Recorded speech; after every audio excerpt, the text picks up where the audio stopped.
Hello, my friends. John LaRuffa here with another episode of Solo and Sold It. It's been a little while, episode 14. And this is a little quick episode where I talked about 5 games that I used to play solo, but for whatever reason decided to part with them. So, and as usual, my last one is the one that I think is the most controversial, so to speak, as to how could you ever sell such a thing. So let's go ahead and start off. The first one I'll talk about, number 1, is not a bad game at all, and it's All Bridges Burning. So All Bridges Burning is actually a really good coin, and from a solo perspective, it's pretty good too. But I found that I didn't really connect with the theme really at all, and it was a little bit of an underwhelming just feeling like going through those motions. And I know it's sometimes like, well, okay, these coins are all like that, but for whatever reason, that one just didn't really get me excited. And when I purchased the fantastic Red Dust Rebellion up there out of the screen there, I realized that was going to be, if I'm going to reach for a coin, it's going to be that one. And so I had to let All Bridges Burning go. But it's not a bad game by any means. It just didn't really connect with me so much theme-wise. So there it goes. All right, number 2 is Autobahn. Now, Autobahn was a good game in a lot of ways, solo-wise. However, it was just, maybe it had too much going on. Or maybe the scoring system or how you finally got the points was a little bit, I wouldn't say underwhelming, but just sort of convoluted. And I played it once or twice, and it was a heavy lift. Like, the whole thing felt like it was a bit of a more of a work than it was a game to me to play it. And ultimately, I finally let it go because after I forgot how to play it, I just didn't feel like learning it again. Nothing flawed about the game per se, just didn't grab me as much as I was hoping it would. And then the solo end, the whole end game scoring just didn't work. For me, it works totally gameplay wise. It just wasn't something I was excited about. So I said, you know what, that's enough of that. So Autobahn had to go. All right, number 3. Back to the Future Dice Through Time.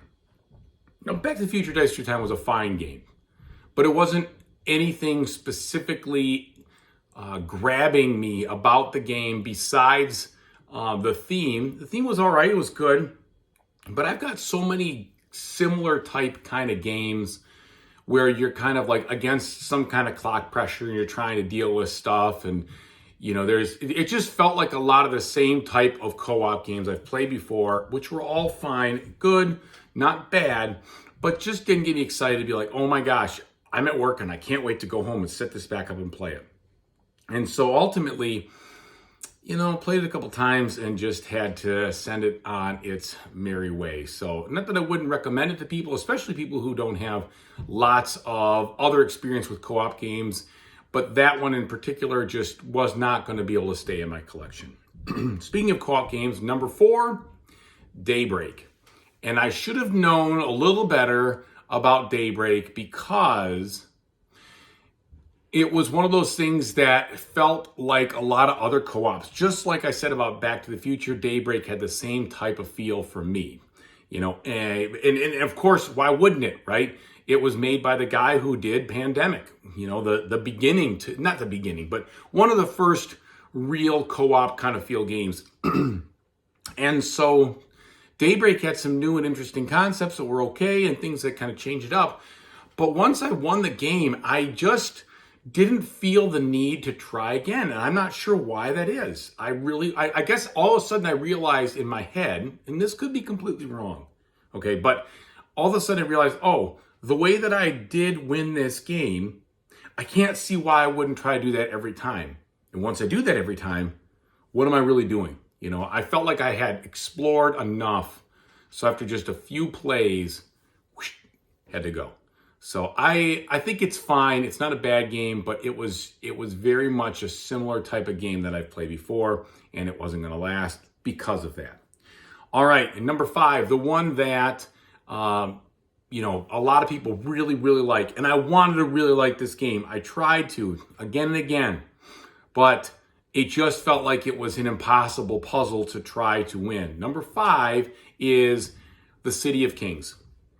From a solo standpoint, I found that game to be unbelievably frustrating. It was very difficult to try to achieve what you needed to even come close to, not getting just trounced in that game. And it had a heck of a long setup. There was a lot to understand. There's a lot of rules. It felt like it was very punitive with regards to how its combat worked. And I know a lot of people love that game, and I really tried hard, but it just, every time I played, it was like, this is not an enjoyable experience for me. And I think it was because it is very much a puzzle style game, which I love puzzle style games in a lot of ways, like a Puzzle Euro. But I just couldn't seem to overcome the substantial challenge of trying to figure out how to actually pull off a win.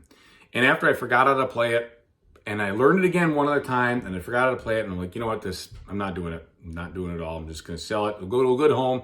That'll be fine. But the City of Kings had to go. So those are 5 that I used to, and I still, none of them are really bad games in that list, but 5 that are no longer in my collection for various reasons. So thanks so much for watching. I really appreciate it. If you haven't, please subscribe to my YouTube channel. And again, I hope that, if you haven't played these games, maybe these are some considerations to think about. If you have and you love them, totally okay. None of these games are bad. So, all right. Until next time, take it easy, everybody.